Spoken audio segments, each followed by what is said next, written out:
It ain't luck, it's destiny. Hi everyone, welcome. Very different video from what you guys are used from me, I guess. But I thought with the Twisted Fate nerfs, I would wanna like maybe upload it and like cover the nerfs essentially. Maybe go over the numbers a bit and talk about how significant or insignificant some of these changes are. So yeah, if you don't know yet, actually let me open Epic Pen so I can show you guys better. Yeah, if you don't know yet, so these are the Twisted Fate nerfs. They got released like 2 days ago by the Riot developers on Twitter.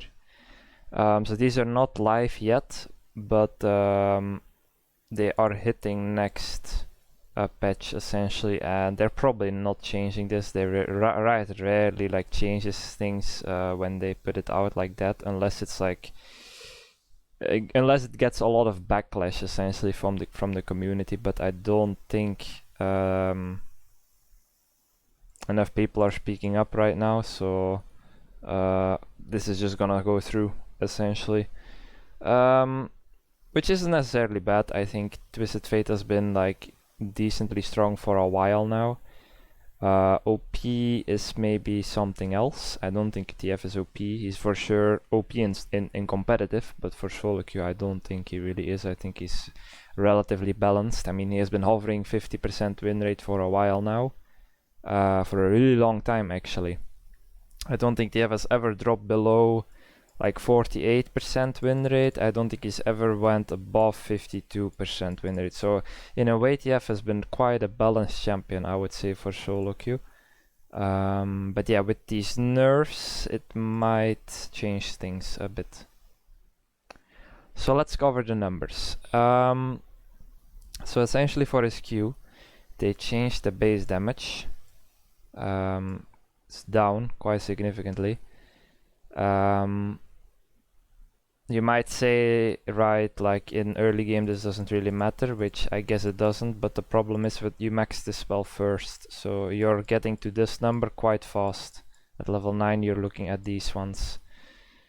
They do give him some extra AP scaling, but this is never compensating for this number, from what I understand. The reason why these changes are significant, because a lot of people will be like, yeah, but TF didn't really have a lot of damage on his Q anyway, right? Like, why do these changes matter that much, you know? Okay, his damage is even lower now, but why does this matter? It's because of this. I'll actually show you a clip. So look at what my Q does right here. So I one-shot these minions because of my Q being level 9. I used all my dematerializers on these, and then I have this certain amount of AP which allows me to one-shot these.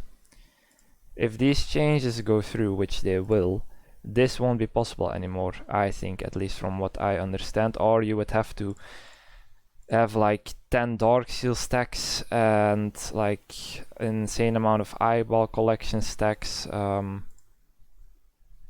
But I don't think it's even then it's probably not really possible anymore, I think. But we will have to test that out on PBE. The problem is I don't have a PBE account, but from the people that I've seen talking about this on the Twisted Fate Reddit and the Discord, this is not possible anymore, which is really bad, because doing this on Twisted Fate allows you to roam a lot faster, you know, allows you to get priority in lanes. You know, I just throw one Q and then I only need to kill these ones, and I can already move out of lane and start roaming. And that's not possible with these changes anymore, which is yeah, pretty bad. The one-shot level, basically at level 5, if you use your dematerializer, you could like do 2 Qs on the backline and get a reset. If that is possible, I'm not too sure anymore, since these numbers are, like I said, still quite still pretty close to each other. But I would have to test that out, like I said, on PBE and see how bad it is. But I don't have a PBE account, so if anyone could do that, like, leave it in the comments and yeah, then we can like see how bad the nerfs actually are, right? So that's why the Q nerfs are pretty bad on TF, I would say, because of that, you know. TF is already one of the, I think actually the only champion in the game that runs Dematerializer to get like better push in the lane. And now they're nerfing his like damage on his Q, so now it's gonna feel even worse. So then the question is, like, if you can't even one-shot the wave anymore at level 9 with Dematerializers, then is it even worth running Dematerializers? In my eyes, it probably still will be. You'll probably just want to use Dematerializer on like every type of minion. So every type of minion you would do it once, because the percentage is higher, you know. Basically, I think, let's see if I can... Look, so the first dematerializer you use gives you 6% extra damage, and after that you get 3%. So essentially, to get the most out of this rune, you would want to use one dematerializer on every type of minion. So that is probably gonna be like the way to go, I think, if these changes go through and you don't one-shot at level 9. So then you're probably gonna want to use it on, like, for example, let's say a cannon to get a better reset off. Which is something that champions that run this rune, other than TF, do as well. They will like pop the materializer on a cannon to get a better reset off, to get a good base timing. So that is something that you might want to do. But yeah, like I said, this is all theory. So we'll have to see how this all works out when the changes hit the live servers. So that's with the Q changes. Yeah. Now to go over to the E changes, these are probably in a way even worse than the Q changes, because this is something you're gonna sit on the entire game essentially. Like I said, this is a damage nerf. It's gonna feel bad, but yeah, I mean, this is, you can adjust to this basically, right? If let's say you can't one-shot the backline anymore with one Q, then yeah, you're just gonna use 2 Qs, because at the end of the day, like, let's watch the clip again. So I Q here once, then I clear all these, but let's say this isn't possible anymore. I would have to Q twice. It's gonna be slower, but how much slower exactly, I'm not too sure, you know, because at the end of the day my Q is already coming up again, and if I just red card then Q again, I just clear this wave anyway, right? So it's gonna be like a few seconds slower, but I don't think it's gonna be that significant, honestly. So this change, like I said, is gonna be like decently easy to get used to and stuff, I would say. But this is the E change is gonna be a lot harder, I would say, because so they changed this from 20 to 10, which is basically the number you want to look at, because all the other numbers, in a way, if you play APTF, are not really that relevant, because you don't even unlock the spell anyway. So the only numbers you really want to look at is this, because I think the only part where you start putting points into E is at like level 14, 15. By that time, you probably, if you play TF, you would have wanted like to win the game by that time anyway. You know, if you have not won the game by level 15, level 16, then it's not looking too good for you. Like, for example, champions like Kassadin or Victor, they start shining at level like 15, 16, 17. With the F, you kind of want to win the game before that, so you want to get like good ultimates off before hitting that level, and just close out the game before you start hitting like the late game. So that is why you should only really look at these numbers, and it's really bad. So they halved this 20 to 10. It's gonna feel really bad. I've been thinking about maybe unlocking E at level 8 instead of a W. Then you would have 17.5, but then again you don't have that extra point in W. Then if with that extra point, the laning race, like I said, at level 8 is not ending, but do you really want that extra attack speed at that point? Probably not. And then you don't even have the 20 you had before, so yeah, this just feels really bad, I would say. The reason why this feels bad as well is because you start the spell level 1. You try to get stack deck, try to get some auto attacks on the enemy, proc electrocute, stuff like that. E is also really nice for CSing because you get like the attack speed with it as well, which is going to be lower now. It's gonna feel really bad in general, I would say. So yeah, not the best, like I said. How bad is it gonna be for TF in solo queue? So right now he's sitting at like 50 to 51% win rate.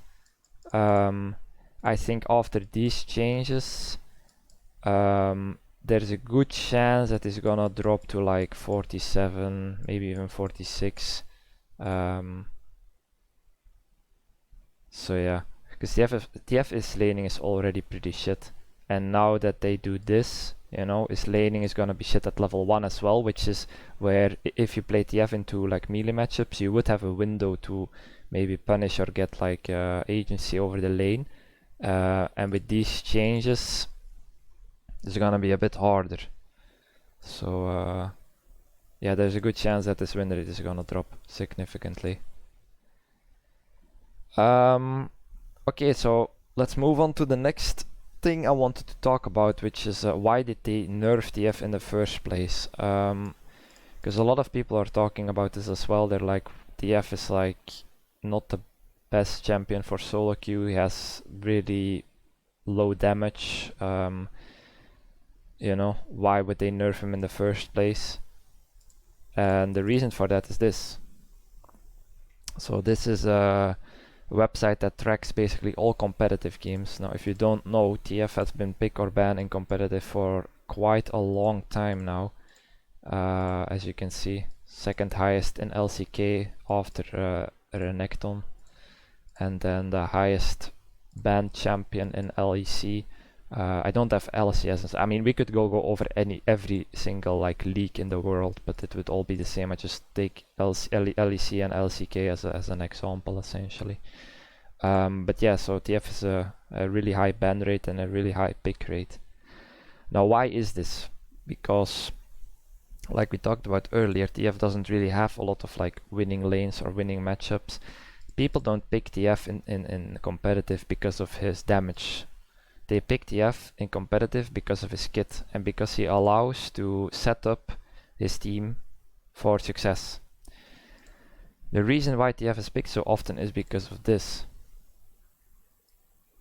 We want to look at the top laners and the junglers that are meta at the moment. So the junglers, there's a lot of carry champions. You could argue about Zhao, but in my eyes, this champ is a carry champ right now. Lee Sin, Jarvan, Viego, Diana, Nidalee, Talon, Olaf.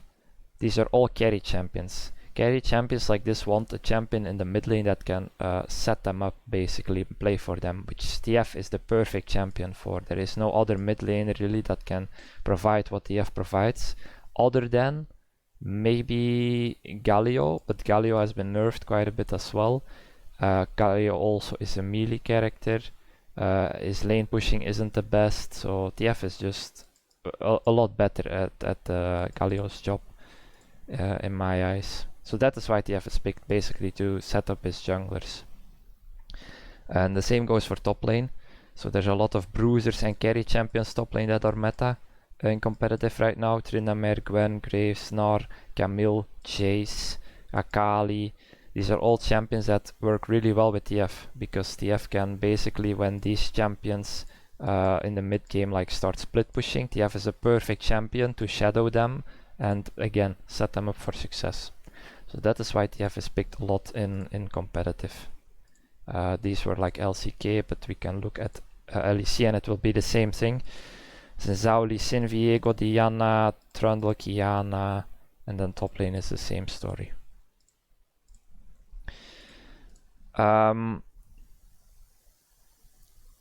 So yeah, as long as I would say these champions are meta in top and jungle, TF is not gonna fall out of favor in competitive, which is why I'm really worried with these changes, because I don't think they really like I said, change that, you know. These champions are still gonna be meta probably, and then TF is still gonna be picked, and then I'm really worried that if this is the case, what is Riot gonna do, right? If TF still remains high priority in competitive, are they gonna nerf him again? You know, then it's gonna be even worse, and then it's gonna be borderline unplayable in solo queue. And then I think this champ is gonna start entering the ranks of Ryze and Azir, where these champions like Ryze and Azir are really good in competitive, or were really good in competitive. Riot nerfed them obviously a lot, and they have a really low win rate in solo queue. I could actually show you guys.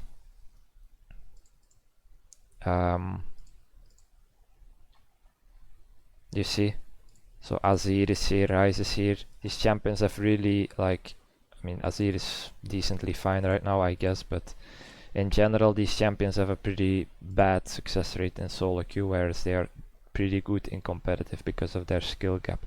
So the problem these champions have is that the moment Riot buffs them, they become pick or ban in competitive. So they can't, like, Riot has a hard time balancing them between like ranked and competitive essentially. So either these champions are like decent in solo queue, but then they will be OP in competitive, or they are like decent / bad in competitive, but basically unplayable in solo queue. So I'm pretty scared that maybe that is where TF is heading right now. So yeah, we'll have to see. At the end of the day, TF still has his global, which is something that, like, you know, you can still abuse in solo queue no matter what, right?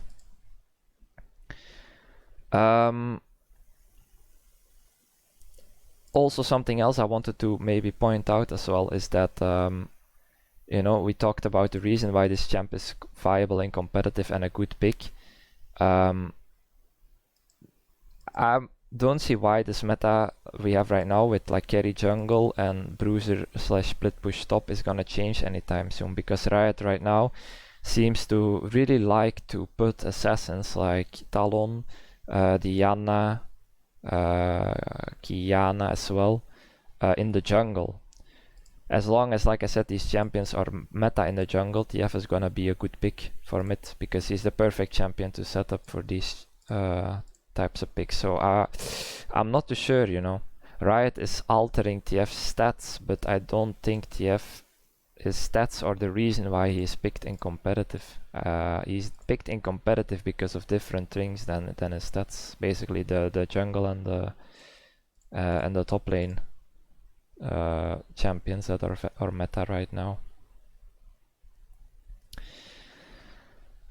So yeah, that with the competitive changes, and that's why they nerfed him essentially. But I think these nerfs might hit TF's solo queue win rate more than they will hit TF's pick / ban rate in competitive, if I'm honest.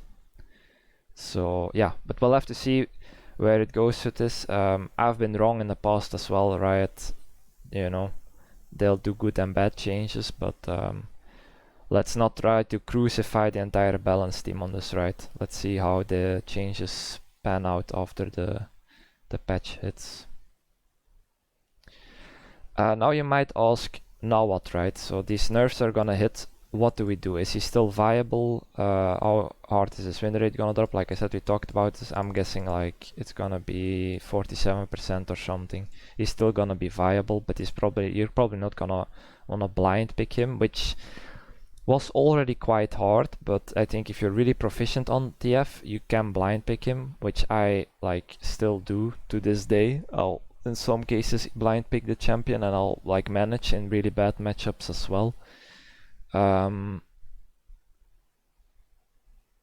But yeah, after these changes, you're maybe gonna want to think twice before blind picking him. So we'll have to see how bad he feels. But yeah, for the runes, I've been theorizing about this for a while. Like I said, I don't think there's a lot gonna change in terms of the setup. Like I said, if you don't hit one shot the backline anymore at level 9 with Dematerializer, you're just gonna want to use it on like every type of minion once, essentially. instead of using every dematerializer on the backline. You could also argue that, like, if you don't one-shot them with demat anymore, do you still want to go this rune anyway? And that is where the level 5 double Q into reset comes into play, which I don't know if that is possible. So we'll have to test that out as well after the changes hit. But if that isn't possible either anymore, then you might want to consider to go into different runes, which is where this rune page comes in, which is the rune page that the Crossman used 2 seasons ago to get rank 1 on EU West. Actually, he used this Scorched Nimbus Cloak. So what is special about this rune page is, for me, for example, I really like that combination of Corrupting Potion and Time Warp Tonic, because it gives you 5% movement speed when you're under the effect of this of the potion.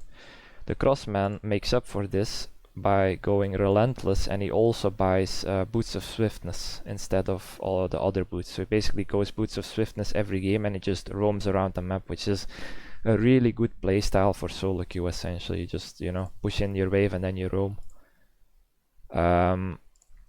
And he also goes that in combination with Relentless. Now this was 2 seasons ago when Relentless was still really OP. I would say right now this rune is decently balanced.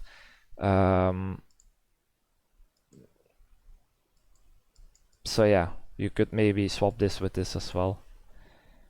But then in the secondary tree, like I said, he went Nimbus with Scorch.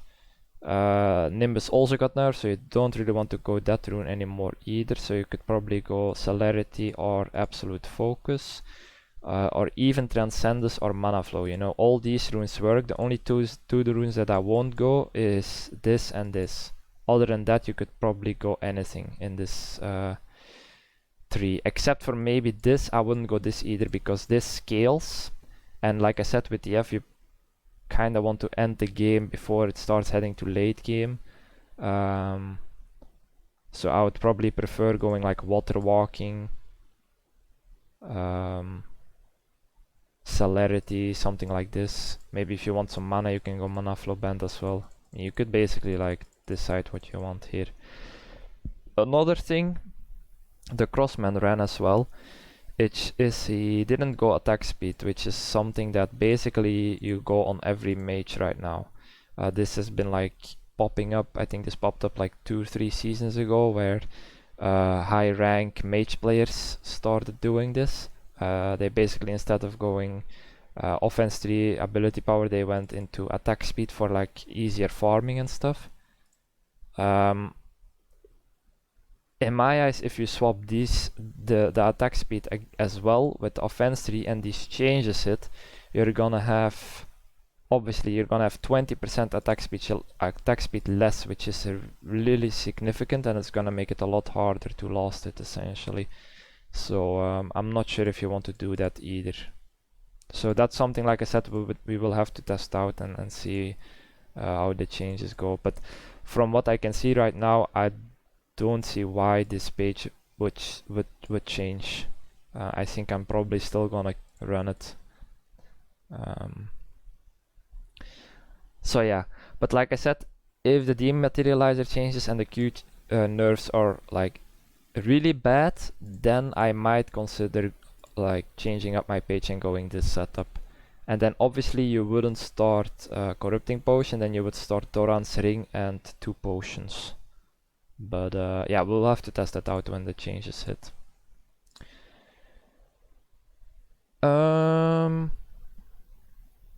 So I was also planning on making a TF guide, a YouTube guide essentially, but since they're gonna nerf him, I'm gonna hold on with that, or I'm gonna wait that out a bit longer. Since, like I said, maybe the rune page is gonna change, maybe you don't really want to go dematerializer. You know, things might change, and I don't want to make a guide for it to be outdated in 2 weeks essentially. I think that makes sense. So I'm gonna wait out with that a bit more till the changes hit, till I've had time to test everything, see what's the most optimal setup, and then I'll probably make a guide afterwards. And then finally, yeah, channel updates. So with these nerfs, I've kind of had a I've had a realization in that I've basically, you know, right now we have the community and the YouTube channel and the Twitch channel running on basically one champion. That's where most people know me for.